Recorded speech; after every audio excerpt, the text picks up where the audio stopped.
Share market investment is like building a relationship. You'd have to be keen and deeply be interested in it, know as much as you can about it, and keep your head high throughout. You'll be excited right at the start, but all it needs is persistence, understanding, and patience. This is pretty much any relationship might need as well, right?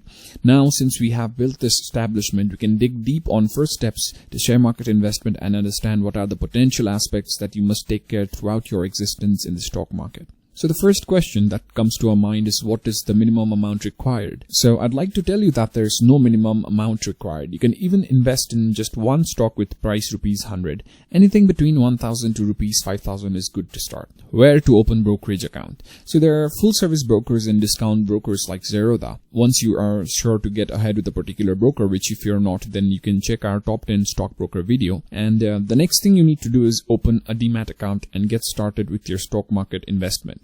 Where to invest? So for beginners, large capital companies, which are also called as the blue chips, are a good option to start investing. These are companies like Reliance, ITC Limited, and many more in the market, which you can do a bit of research and learn about.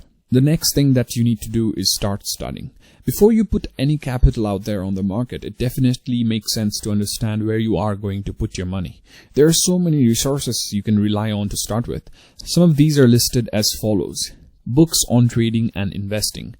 Few examples include The Intelligent Investor by Benjamin Graham, One Up on the Wall Street by Peter Lynch, Common Stocks and Uncommon Profits by Philip Fisher, Value Investing and Behavioral Finance by Parag Parikh, and you can also see the trading journals like Business Standard, Wall Street Journal, Economic Times. You can also see YouTube tutorials on YouTube, and also you can look for stock market education playlists. There are also many other authentic online content like Zerodha Varsity, Panch Paisa School, ADB School, and you need to understand that this step must be taken super seriously. Unless your basics of share market investment are not correct, there is no point going forward from here.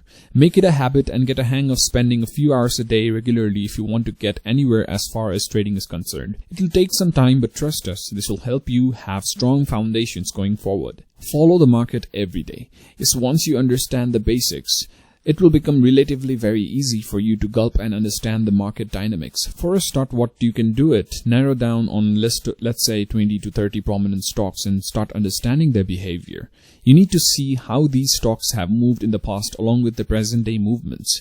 There are so many ways you can trade the market, including online resources, television, just to see how it works. Not recommended while taking trading decisions though, and newspapers, only to read what experts have to say on specific subjects. There are also paid online subscriptions, which if you are interested, you can subscribe to those. Once you start understanding the market nuances and even the basic level of hows and whys of market movements, you can move ahead into the practicals. It's time you test yourself into the world of trading with whatever you have gained by now. The next thing you can do is create your strategy. Since by now you know that you're here for trading and investing, your strategy of stock picking and other related aspects will go with that thought in mind. With your first strategy, there is a possibility that you'll be nervous, underconfident, and so on. However, as long as you believe in the ideas and study behind the strategy you have jogged down, stay invested in it. What is the worst that can happen? If nothing goes your way, you'll definitely learn a lot. And at the same time, if all things go fine, you'll end up making some money. So either way, there is something to gain for you.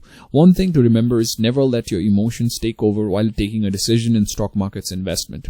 Try to be as objective as you can. Also, you need to keep tracking and learning. So once your capital reaches the market, then obviously you need to track market movements as per your portfolio along with other portfolio opportunities. Beware of any news related to the stocks you have invested in, any industry related changes, any corporate or management related changes, new entrants into the market, potential foreign threats or opportunities, and a lot more. Once you are there and reach an intermediate level understanding, if not advanced, you will actually go beyond all this and even start predicting on your stock performance based on the technical analysis you came up with. At the same time, do not get overworried in case of certain movements that may or may not impact anything. Once again, remember not to let your emotions take the front seat. Next thing you need to do is continuously increase your investment amount. Start with rupees 100 to 5,000 and increase your investment amount with time and experience. Focus on building long-term wealth, not short-term profits. Here are some of the mistakes you can choose to avoid while investing in the stock market. Trading without planning or analysis, over attention to media, that is in the television or newspapers, etc. Putting all eggs in the same basket, that is, you should spread your risks. Borrowing money for stock market trading, never do that. and also jumping on rumors. In the end, we would like to wish you all the best for a great future in the world of trading. You can also visit our website StockQuantum.com for more information. The link is given in the description below.